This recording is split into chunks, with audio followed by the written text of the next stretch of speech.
guys, I'm Deep. So I'm pursuing my PGDM from XLRI, and I've written down a few points that I wanted to tell you guys. The first, something about my background. I am an engineer from BGEC, and as every engineer wanted, I also wanted to go to an IIT and get the IIT tag, but I did not. I was not able to get into IIT, of course. So then, what was the next big step? So of course, it was the doing an MBA from a good college.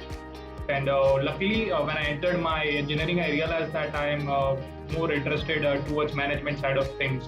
So from the second year onwards, in fact, from the first year onwards, I started neglecting my engineering studies and started focusing on all the co-curricular events that were happening in my college.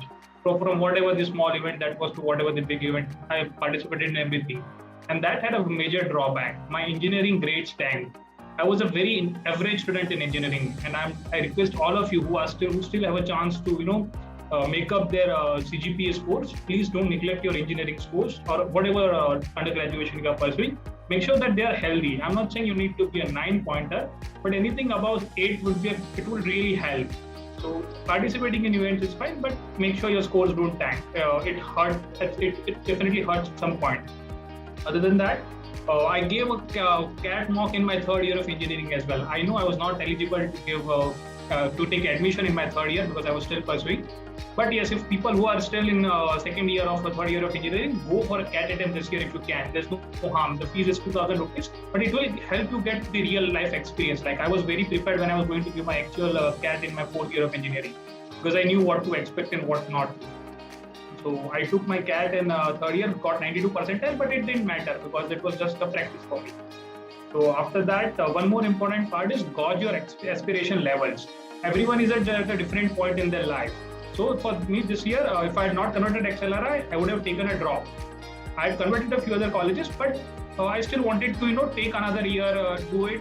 So assess yourself where you are in your life. Can you take another year? Can you give another attempt? Do you have the energy? Do you have the liberty? Because time is not running out. We are only 20 to 23 years who are freshers, and work-age people still have their jobs in hand. So if you are not happy with your college, if you are not satisfied, do not take the plunge if you have the liberty, because this is the last degree for most of us. This name will stick with you for a long time. Other than that, I flunked my CAT paper. My verbal section, as someone else also mentioned, was very bad because of the 40-minute section. I scored a modest 96.7. So the next important exam for me was that. I was well prepared, but as CAT has done every time, it released its results just the evening before that. So it will happen every year, guys. All those who are preparing for exams, remember that your CAT results will come the evening before the ZAT exam.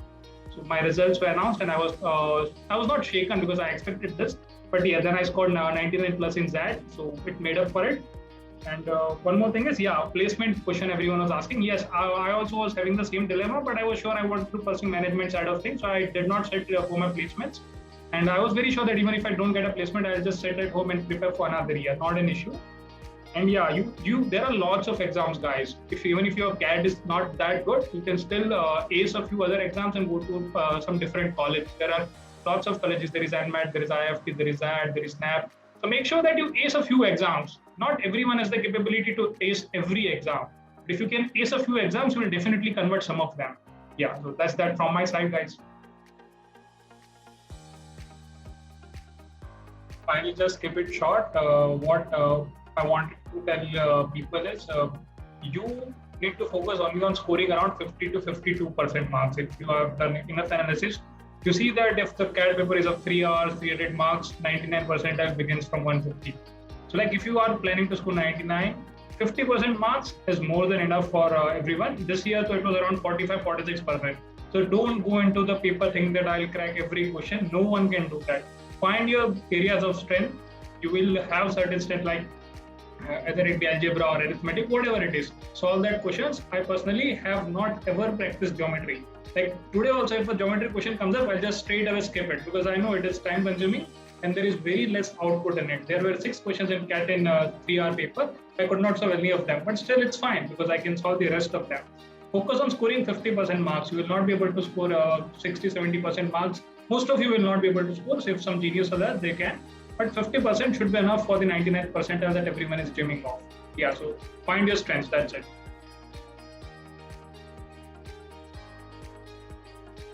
I'll share you guys about the experience of my 2-hour CAT. So basically the thing, the main difference between the 2-hour CAT and the 3-hour CAT is the 2-hour CAT does not give you a chance to come back. Like what happened with me in my verbal section was, as must have happened with many people, the verbal section comes first when you start your CAT paper. So you are not relaxed or settled in yet because you have not seen the paper yet. So for the first 15 minutes in verbal, I could not gauge the difficulty of it. Generally, I used to go on all in and used to attempt every RC question that was there. So I was like, it must be the same. So I started attempting every question. And after 20 minutes, I realized that the paper is very tough because after every question, I was like, no, this is not definitely the right answer. And I only had 20 minutes left then. So I had nothing to go back to. I had marked. I had to move on to the next question. So after that, I attempted every RC question. Ideally, I should not have done them. So after 16 RC questions in this year's CAT, I just got 8 correct and 8 wrong. So you can see how difficult it is in a 2-hour paper. So it's very important to gauge the level of difficulty that they are asking in the first 5 minutes itself. Don't go all in. Check. Keep yourself in check. Like, no, this might be a difficult question. Let me skip it. It's okay to skip first 5 questions as well. And the 3-hour CAT was, I gave a 3-hour CAT as well. So I think it allowed me to come back. Like if I missed for 10 minutes, I still had 50 minutes to catch up with people who have already succeeded in that. So yeah, that is that. And the other thing is 2-hour CAT, the margins are very fine. Like the score, if you are scoring 100 and if you are scoring 102, the margins are very fine in the percentiles. The competition, because the judging criteria has come down from 300 marks to 228. So make sure you attempt every question if you are only sure, because one wrong question and you go from scoring 97 to 96.4 and it can make a big difference. So if it is a 3-hour CAT, yes, so there will be some gap between 99 and 97. But if it's a 2-hour CAT, it can just be a difference of one question or one wrong answer. So be very careful if it's a 2-hour CAT. You should apply to every college that you think you will go. Like, don't think about like, I don't want to go to any other colleges than IIM Ahmedabad or MDI or whatever it is. So you generally know your potential. So apply to that colleges. Obviously, you are going to apply to all the IIMs. There's one common form. But other than that, it's okay to apply to IIMT Ghaziabad as well if you think, even if you're not going, because sometimes having a backup is always good. Like I applied to MICA, even though I was pretty sure I'll not go. I currently did, but it was there something in the back of my mind that if something goes horribly wrong, if I don't make it to any college, I'll at least have a backup. Like I will be able to join MICA. I also applied to NMIMS. I applied to every college that was there because it's okay if you need to get into IME, but doing this rationally is very important. If you think that IIMT Ghaziabad, I'll go if I get it, apply for it. Even if you don't think apply for it, apply to TAPME as well. Whatever you feel that are decent enough colleges, let's say in the top 30, 40 of the country list. And rest, hope everyone goes into IMA. What else?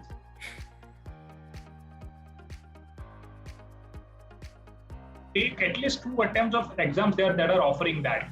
Like if NMET is offering you 3 attempts, don't be very arrogant saying that I scored 262 in my NMET first attempt. But I had scored 74 in maths. So I was very icky, like it will be very touch and go if I don't clear the sectional cutoff. I had no converts back then. So even after scoring 262, I was like, no, I'll go for another attempt. And then I scored 271 and was able to clear this cutoff as well. But if you see, I had scored 74 in my maths attempt and 75 was the cutoff that was announced. So if I had been cocky and had not attempted taken the second attempt, I would not have been selected for the interview process as well. So if some colleges are offering more than 1 attempt, at least take 2.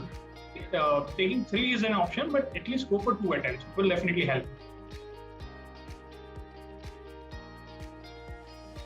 As an engineer, what I can say is WorkX helps in overall merit. When you say selection criteria, like there are points for 6 months of WorkX, there are points for 12 months of WorkX, there are points for 24 months of WorkX. Depending on the colleges, you can find that on official websites. As for the quants part, engineers are not like gifted in quants. We have practice, but the practice also goes away after time. Like in engineering, we don't practice general maths. We have stopped practicing all the arithmetic and algebra in engineering. So we also need to start from the zero only. So if you are thinking that engineers have that analytical ability, yes, because they have practiced it before, but they are also starting from zero only. Like I know formulas for arithmetic, but I have not used them for a long time. So my brain has also got rusty for that point. So if you think that engineers will only do it, it's not like that. I had to work very hard on my quant. I attempted only selected few questions in CAT and SAT both.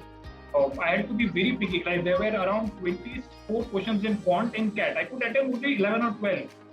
So it's not like engineers will ace it through, and it's not like commerce students will lag behind. Everyone is on an equal playing field. There are concepts from class 10th. So everyone has done maths till 10th. So if they are good at analyzing things, they will be able to do it. There's only analytical benefit for engineers because they have done it for a longer time. Other than that, everyone has to practice enough.